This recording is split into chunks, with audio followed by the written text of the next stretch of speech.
Hello, and welcome to another day as an ex-teacher who started her own cleaning business. And I tell you what I make in a day.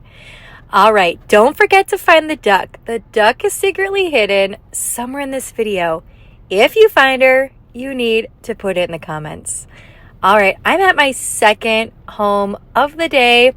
I actually was cleaning a commercial cleaning. It's actually a construction commercial clean. So they are remodeling, and I am just cleaning up every Monday morning at this commercial property, kind of cleaning up the construction mess.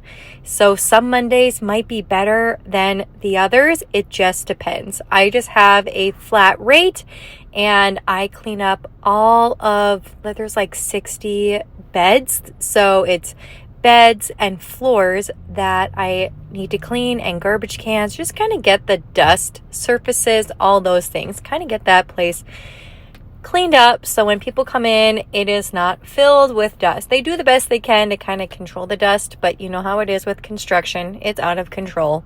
And this was a home that was scheduled for last week, but they had influenza, and I came in now and I got done early at my construction cleanup, and I was able to come in here and make up that clean for her. Everyone was back to school and feeling better. Now I just have to cross my fingers and my toes, and hopefully I don't get it, because influenza scares the crap out of me. I haven't had it in about 6 years. When I was pregnant with my youngest, I just found out I was pregnant. And so I was about 6 weeks, and then I started throwing up because, I get very, very sick when I'm pregnant. So on top of throwing up being pregnant, I get influenza. And you know what it is, as a teacher, we have to use our sick days for maternity leave. We don't get any extra days. It's whatever you have banked in your sick leave. Those are the days that you have to use. So if you only have like 10 days, that's all you get for maternity leave. So, and when you have influenza, pretty much all you can take when you're pregnant is Tylenol. And I had a fever for 10 days straight. And I taught every single day except for one day.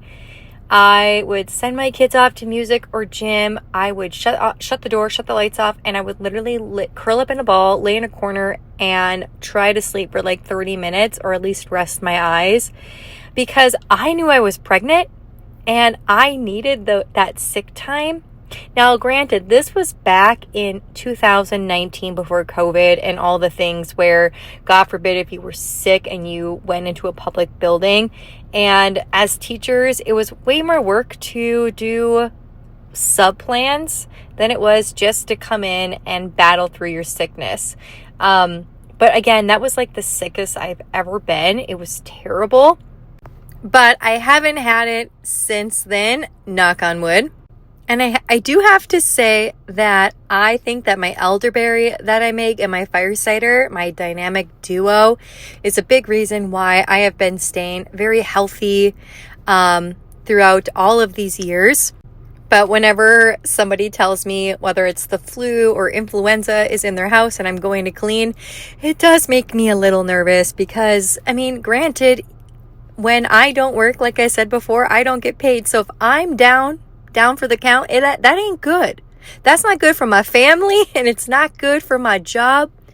So this mama cannot get sick. So I kept kind of my gloves on most of the time. Granted, I'm still like touching, even I know it's on my gloves, but if I touch my spray bottle, sometimes it's inevitable. But I'm doing my very best to not touch my face and sanitize surfaces before I go and clean them, and get her home nice and clean so her home is sanitized and germ-free. Now, this home that you're seeing here is the second time that I have been here. I did not film when I was here for the initial clean. She actually did not need a deep clean, as there were cleaners here before, and they just weren't meeting her expectations. And I seem to do that a lot. I come in after you get some cheap cleaners and you get what you pay for. And if you really want a good quality cleaner, I'm your gal. But she didn't need like that initial deep clean as there was somebody there before, and she doesn't have any pets, and she does keep a very tidy home. But everything about this house I'm absolutely obsessed with.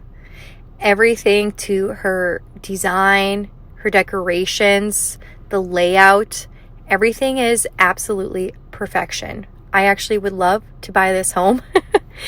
And when you see this shower that's downstairs, it's a steam shower that I'm cleaning right now. OMG, it's giant. It's fabulous. Look at it. You could have a dinner in here, a family dinner. It's so big. Even in this basement, she has a licensed kitchen. So it is absolutely adorable. And she did say that I could use her kitchen that's in the basement for Sarah's Kitchen, my other business that I run. And that way I can get my products into stores. But I just haven't made it that far yet. I've gotten my labels all done. I'm just getting my ducks in a row. But I'm taking my time, and I'm not in a race because my products already sell so stinking fast online, and people buy through my garage, like my little store. So it already goes so fast. So my supply and demand. Now, if I get into stores, it just means I just have to go there more often and work my other business more often. So I'm like, I need a helper at this point because I am very busy. Usually I'm cleaning 2 houses at this point a day, and plus running Sarah's Kitchen. It's getting a little overwhelming. But like I said, her house, fantastic. That licensed kitchen she has, a dream. I just want to buy her house. I just love like all of her decor that she's got going on. Like my vibes in this house. This is my vibe. I love it. Anyways, I had to tell you a story. I just had an old client who I haven't cleaned for in about 1.5 years. I cleaned for her for about a year on the weekends when I was teaching. And I couldn't clean for her in May because it was my last month of school, and I just couldn't get to cleaning that month of teaching. And then all of a sudden she ghosted me. I'm like, all right, well then I'm not cleaning for you, I guess. And then 1.5 years later, she reaches back out, wants me to clean, get on my schedule in the next 2 weeks. And I'm like, no, right now I'm currently full, but if I do have an opening, my rates have changed. And at that time it was like $150, but she lives like 20 minutes out of town. It's 3 full baths, multiple levels. Anyways, I told her new rate would be $225, and she lost her mind on me a little bit. She was like, you're telling me that in 2 hours you charge $112.50 an hour? And I was like, well, and I kindly responded. I actually, because of how rude she was to me, I gave it a day to think on it. And I responded back by saying that, I don't charge by the hour and that there's a lot going into this.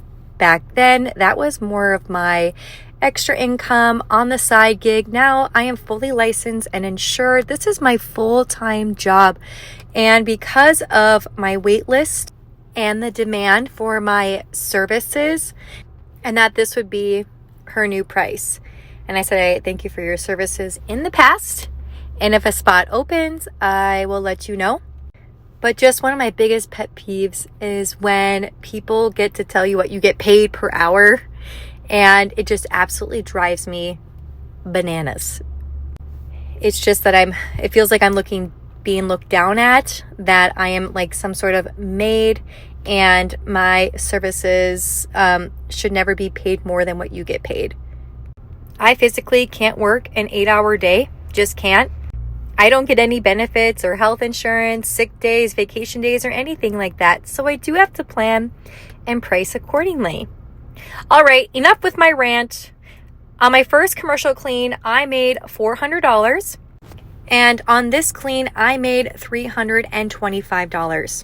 That's $725 for the day. My first clean took 2.5 hours, and this clean also took me about 2.5 hours. About 5 hours total of cleaning. Now remember, did you find the duck? you need to put it in the comments. All right, guys, have a good day. Bye.